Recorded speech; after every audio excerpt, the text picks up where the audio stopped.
Hello students, आप सभी का स्वागत है हमारे स्टैटिक जीके के सेशन में। इस सेशन में हम डिस्कस करेंगे स्टैटिक जीके के हिस्ट्री के रिलेटेड क्वेश्चंस जो कि आपके एग्जाम पॉइंट ऑफ व्यू से काफ़ी इम्पॉर्टेंट है। तो चलिए स्टार्ट करते हैं हम आज का ये सेशन। हमारा आज का क्वेश्चन नंबर 1 है, which is the oldest university? सबसे पुरानी यूनिवर्सिटी कौन सी है? यहाँ पर बात कर लेते हैं हम ऑप्शंस की। तो ऑप्शन नंबर ए है Gandhara, option number B Nalanda, option number C Kannauj या फिर ऑप्शन नंबर डी वैशाली। तो यहाँ पर हमारा राइट आंसर हो जाएगा ऑप्शन नंबर बी नालंदा। जो नालंदा यूनिवर्सिटी है वो सबसे पुरानी, सबसे ओल्डेस्ट यूनिवर्सिटी मानी जाती है। अब हम बात कर लेते हैं नालंदा यूनिवर्सिटी के बारे में थोड़ी सी। तो ये मगध राज्य की यूनिवर्सिटी है जो कि अभी प्रेजेंट डे बिहार में है। नालंदा यूनिवर्सिटी बिहार में है, ये नोट करने वाली चीज़ है। इसके अलावा अगर हम बात करें तो ये बुद्धिज़्म का एक सेंटर ऑफ लर्निंग था। बुद्धिज़्म का सेंटर ऑफ लर्निंग था। अब एग्जाम में आपसे एक बहुत ही इंपॉर्टेंट क्वेश्चन पूछा जाता है कि हु वाज द रूरल जिसने इस यूनिवर्सिटी को डिस्ट्रॉय करा था? किस किंग ने इस यूनिवर्सिटी को डिस्ट्रॉय करा था? Who destroyed the Nalanda University? तो यहाँ पर आपका आंसर हो जाएगा मोहम्मद बिन बख्तियार खिलजी।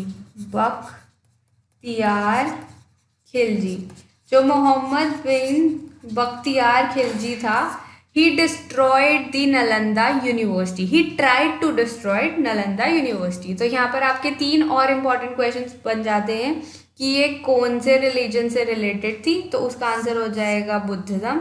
अगर बात करें कि नालंदा यूनिवर्सिटी कहाँ पर सिचुएटेड है, तो ये इसका आंसर हो जाएगा बिहार। और अगर हम बात करें कि हु डिस्ट्रॉयड नालंदा यूनिवर्सिटी, तो उसका आंसर हो जाएगा मोहम्मद बिन बख्तियार खिलजी। चलिए चलते हैं हम अपने नेक्स्ट क्वेश्चन की तरफ। तो हमारा नेक्स्ट क्वेश्चन है question number 2, who was the court poet of Harsha? Harsha का कोर्ट पोएट कौन था? तो यहाँ पर हमारा राइट आंसर हो जाएगा ऑप्शन नंबर बी बाणभट्टा। बाणभट्टा जो था वो कोर्ट पोएट था हर्षा का। यहाँ पर हम बात करें बाणभट्टा की अगर, तो बाणभट्टा वॉज द वन जिसने हरीश चरित्र लिखी थी। ही रोट हरीश चरित्र, जो हर्षा के ऊपर बेस्ड थी। हर्षा से रिलेटेड उन्होंने हर्षा चरित्र लिखी थी। वो किसने लिखी थी? वो बाणभट्टा ने लिखी थी, जो कि उनके कोर्ट पोएट थे। चलिए बढ़ते हैं हम अपने नेक्स्ट क्वेश्चन की तरफ। हमारा क्वेश्चन नंबर 3 है, how was Burma now Myanmar known to ancient Indians? यहाँ पर बात करें अगर हम बर्मा की, तो क्वेश्चन बोल रहा है कि जो बर्मा है वो एशियन इंडियंस को किस नाम से पता था। तो यहाँ पर एक और चीज़ ध्यान देने वाली है कि जो म्यांमार है उसका ओल्ड नेम बर्मा था। आपसे क्वेश्चन पूछ सकते हैं कि म्यांमार कौन सी कंट्री का न्यू नेम है या फिर म्यांमार का ओल्ड नेम क्या है। तो आपका राइट आंसर हो जाएगा बर्मा। और अगर हम बात करें अपने इस क्वेश्चन की, तो इसका राइट आंसर हो जाएगा ऑप्शन नंबर बी स्वर्ण भूमि। एंशियंट इंडियंस बर्मा को स्वर्ण भूमि के नाम से जानते थे। चलिए बढ़ते हैं हम अपने नेक्स्ट क्वेश्चन की तरफ। Question number 4, which was the only Indus site with an artificial brick dockyard? कौन सी ऐसी इकलौती इंडस साइट थी जहां पर एक आर्टिफिशियल ब्रिक डॉकयार्ड था? इसका राइट आंसर हो जाएगा हमारा ऑप्शन नंबर ए लोथल। लोथल में था हमारा आर्टिफिशियल ब्रिक डॉकयार्ड। बात करते हैं अगर हम हड़प्पा की, तो हड़प्पा सबसे ओल्डेस्ट साइट है, ओल्डेस्ट इंडस साइट है। अगर हम बात करते हैं मोहनजोदारो की, तो मोहनजोदारो एक इकलौती ऐसी इंडस साइट है जहां पर एक सिटाडेल नहीं है। Only Indus site without a Citadel. ये आपसे एग्जाम में पूछ सकते हैं, विच is the only Indus site without a Citadel. और अगर बात करें हड़प्पा की, तो आपसे पूछ सकते हैं विच is the oldest Indus site. तो आपको इन चीज़ों का ध्यान रखना है। चलिए बढ़ते हैं हम आगे नेक्स्ट क्वेश्चन की तरफ। हमारा आज का क्वेश्चन नंबर 5 है, the famous rock cut temple of Kailash is at. जो फेमस रॉक कट टेम्पल है कैलाश का, वो कहाँ पर है? तो इसका राइट आंसर हो जाएगा option number D, Ellora. Ellora में है फेमस कैलाश टेम्पल। बात करते हैं कैलाश टेम्पल की, तो ये लॉर्ड शिवा का टेम्पल है, लॉर्ड शिवा का टेम्पल है।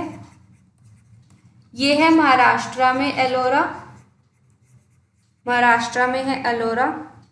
और ये जो एलोरा है इसको बनाया गया था राष्ट्रकूटा रूलर्स ने, राष्ट्रकूटा रूलर्स ने बनाया था हमारी एलोरा केव्स को।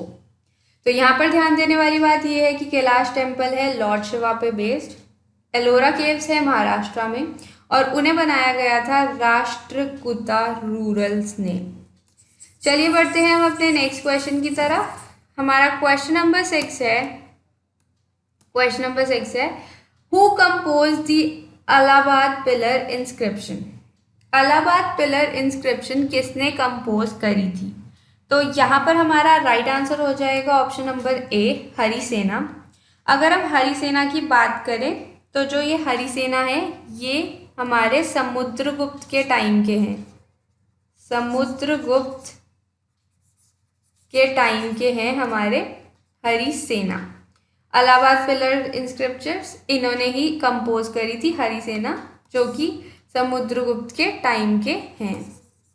चलिए बढ़ते हैं हम अपने नेक्स्ट क्वेश्चन की तरफ। क्वेश्चन नंबर 7 बोलता है, name the capital of the Pallavas. Pallavas की कैपिटल क्या थी? एग्जाम के पॉइंट ऑफ व्यू से इंपॉर्टेंट क्वेश्चन है, बहुत बार एग्जाम में आ चुका है। कैपिटल पल्लवास की क्या थी? यहाँ पे हमारा राइट आंसर हो जाएगा ऑप्शन नंबर ए। ऑप्शन नंबर ए कांची हमारा राइट आंसर है। कांचीपुरम थी हमारी कैपिटल पल्लवास की। अगर हम बात करें कांचीपुरम की, तो कांचीपुरम है हमारा तमिलनाडु में, तमिलनाडु में हमारा कांचीपुरम है।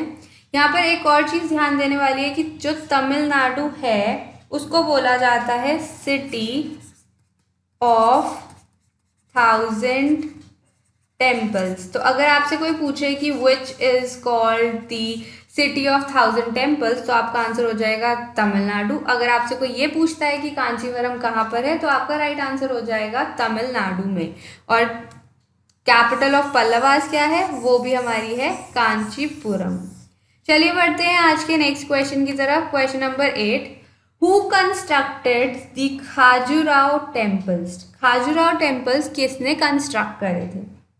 यहाँ पे हमारा राइट आंसर हो जाएगा option number D, Chandel Rajput. जो चंदेल राजपूत थे उन्होंने खाजुराहो टेम्पल्स कंस्ट्रक्ट करे थे, खाजुराहो टेम्पल्स बनाए थे। अब अगर हम बात करें खाजुराहो टेम्पल्स की, तो इनको बनाया गया था 900 AD टू 1130 AD में। 900 AD टू 1130 AD में बनाया गया था खाजुराहो टेम्पल्स को।